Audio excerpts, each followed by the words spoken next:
Ketika Kementerian Pertahanan baru-baru ini mengajukan anggaran sejumlah 124,995 billion dolar, kita bulatkan ya, 125 billion dolar atau mendekati angka 1.700 triliun, sebuah angka yang lumayan besar yang membuat otak saya yang kecil ini menjadi hang atau loading. Sebentar, ini anggaran untuk apa ya?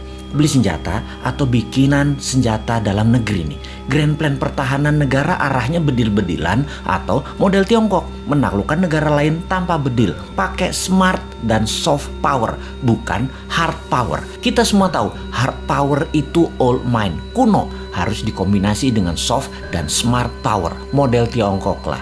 Beli pejabat negara lain, kasih pocket money, kasih pinjaman lunak, dibangunkan apapun yang sifatnya jangka panjang dan seakan penting di negara tersebut. Misalnya nih ya, negara tetangga kita banyak tuh pejabatnya yang kena strategi smart powernya Tiongkok. Rakyatnya kemudian dinina-bobokkan dengan narasi. Dan untuk negara kita yang pejabatnya NKRI garis lucu semua, hanya ketawain negara tetangga itu. Seru ngelihatnya. Bener deh, kasihan anak cucu negara tetangga itu nantinya ketika tidak ada narasi yang bisa dibangun untuk bisa menahan kebenaran kelak. Kembali ke anggaran maha besar. Ketika kita mengetahui bahwa anggaran militer itu ternyata pakai hutangan, ini membuat lemes generasi new mind. Lah nanti yang bayar siapa? Ini multi years loh nyicil hutangannya. Bener deh, ini harus dipertanyakan bukan hanya Kofadis Departemen Pertahanan, juga pertanyakan mau bangun militer 1.700 triliun dengan ngutang segede APBN Indonesia dalam 1 tahun itu, kita baliknya dapat apa? Sekarang aja utangnya sudah 6.500 triliun, ditambah BUMN yang minusnya banyak, PLN minus, KAI minus, Garuda minus, serta banyak lagi yang angkanya bikin gemeter new mind. Kalau old mind sih nggak gemeter, karena memang mindsetnya bisanya ngutang. Biasa itu ngutang bagi mereka. Oke, kita yang bodoh ini mau nanya, ini arah militer Indonesia mau kemana ya? Kita tanya, anggap semuanya buat beli alat utama sistem pertahanan, alutsista. Ini kita mau defense, mau bertahan atas serangan dari negara mana? Apa bentuk serangannya mereka emangnya? Sehingga beli penangkisnya apa? Oh oke, kita mungkin mau menyerang. Mau menyerang siapa? Wilayah mana yang mau diserang? Yang mau ditaklukkan? Papua Nugini, Pasifik Selatan, Australia, atau Malaysia, atau kemana? Tiongkok mungkin kita mau taklukkan. Pakai apa penaklukannya? Apa yang didapat dari serangan keluar tersebut? Misalnya mau menaklukkan Tiongkok, kita mau ambil hartanya Tiongkok, mau ambil cewek Tiongkok, atau mau ambil Malaysia supaya kontrol Selat Malaka 100%. Mau kemana kira-kira bos?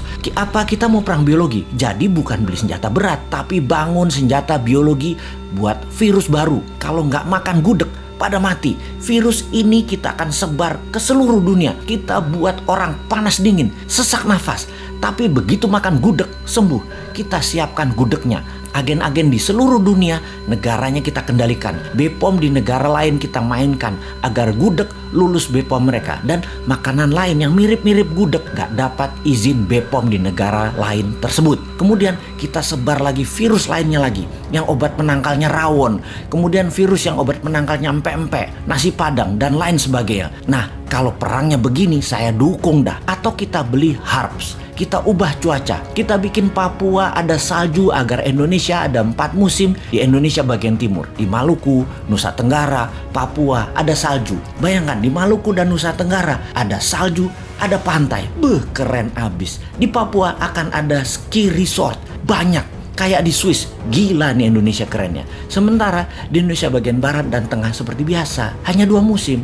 Lupa, ada musim pilkada sama pilpres ya, sama musim duren. Maaf nggak kehitung. Tapi loh ya, saya ini yang bodoh ngaku pinter Nan Sontoloyo selalu curiga kalau ada anggaran multi years sampai jabatan selesai masih ada kewajiban yang ditanggung renteng. Maksudnya begini, di akhir masa jabatan presiden sebelum ini ada juga lembaga yang last minute kira-kira 2 tahunan terakhir masa jabatan beli alat-alat multi years sampai 10 tahun ke depan. Sehingga pejabat di presiden baru Pak Jokowi periode 1 departemen itu anggarannya hanya untuk membayari utangan dari kebijakan multi years pejabat sebelumnya. Bahkan sampai sekarang masih nyicil sehingga departemen itu kering sekarang. Ini ngebayang aja, kalau kita beli barang dari luar negeri, komisinya di luar negeri loh ya. Komisi selalu didapat dari penjual kan. Dan jarang loh penjual nggak ngasih uang tali kasih, itu jarang. Jadi si pejabat periode lalu beli-beli dalam jumlah besar,